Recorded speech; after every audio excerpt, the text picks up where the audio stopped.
Oula, lui, il est carrément tombé dans le biais du survivant. D'ailleurs, tu sais ce que c'est, toi, le biais du survivant?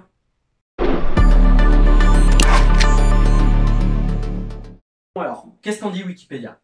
Alors, le biais du survivant est une forme de biais de sélection qui consiste à surévaluer les chances de succès d'une initiative en concentrant son attention principalement sur les sujets ayant réussi, mais qui sont des exceptions statistiques, plutôt que des cas représentatifs. Bon, moi perso, ce genre de définition, ça m'aide pas trop. Comment faire? Je vais te donner un exemple, je pense que ce sera plus simple.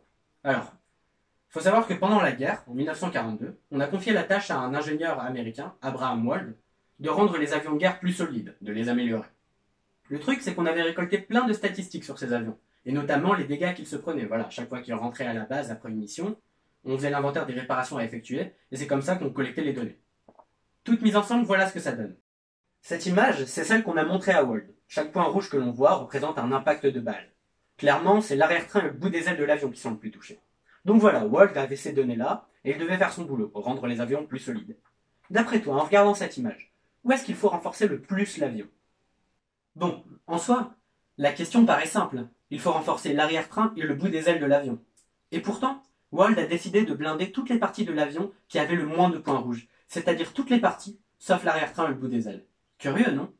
En fait, il avait raison. Réfléchis-y un instant.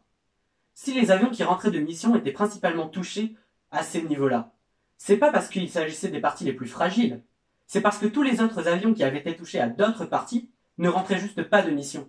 Ils se crashaient et comme personne n'était là pour enregistrer ces crashs, ils n'apparaissent pas dans les statistiques. En fait, cette situation elle est clairement favorable au biais du survivant. On n'avait d'informations que sur les avions qui survivaient à leur mission, et le risque ça aurait été de prendre ces informations comme si elles concernaient tous les avions. Wald a su déjouer ce biais, et c'est sans aucun doute que sa contribution a permis aux Américains, et donc à nous, de gagner la guerre. Bon, tu peux encore te demander si, à part pour l'anecdote, ça sert à quelque chose pour toi de savoir ça. En fait, à moins d'être un ingénieur dans l'aérospatial et en plus de ça en temps de guerre, jamais t'auras affronté ce genre de problème. Mais là encore, c'est faux. Faux! Tiens, sur ton étagère par exemple, ou sur celle de tes parents, il y a sûrement quelques livres de développement personnel qui traînent, qui expliquent les 8 secrets des millionnaires qui ont réussi, ou les 5 choses à faire pour se sentir bien dans sa peau, ou que sais-je d'autre. En fait, ce genre de titre aguicheur, c'est clairement le biais du survivant à l'œuvre. Pourquoi? Bah, pour les mêmes raisons que tout à l'heure. Les 8 secrets des millionnaires, par exemple. Je ne dis pas que ce qui est raconté dans ces livres est faux. C'est juste que même en admettant que les conseils qui sont donnés sont véridiques et qu'ils ont véritablement permis à des gens de devenir millionnaires, ça ne nous dit rien des gens qui ont essayé, eux aussi, d'appliquer ces techniques, mais qui n'ont pas réussi. Quand on décrit la personnalité des millionnaires, par exemple, on dit souvent qu'il s'agit de marginaux, des gens à l'écart de la société.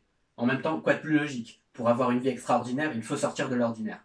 De même, on dit qu'ils ont des problèmes avec l'autorité, ils n'aiment pas avoir quelqu'un au-dessus d'eux. Et ils aiment prendre des risques. C'est ces traits de personnalité, dit-on, qui leur permettent d'arriver jusqu'au sommet. Sauf qu'un marginal qui a des problèmes avec l'autorité et qui aime prendre des risques, c'est exactement comme ça que je décrirais Gérard, 51 ans, alcoolique et fauché après avoir tout perdu au casino.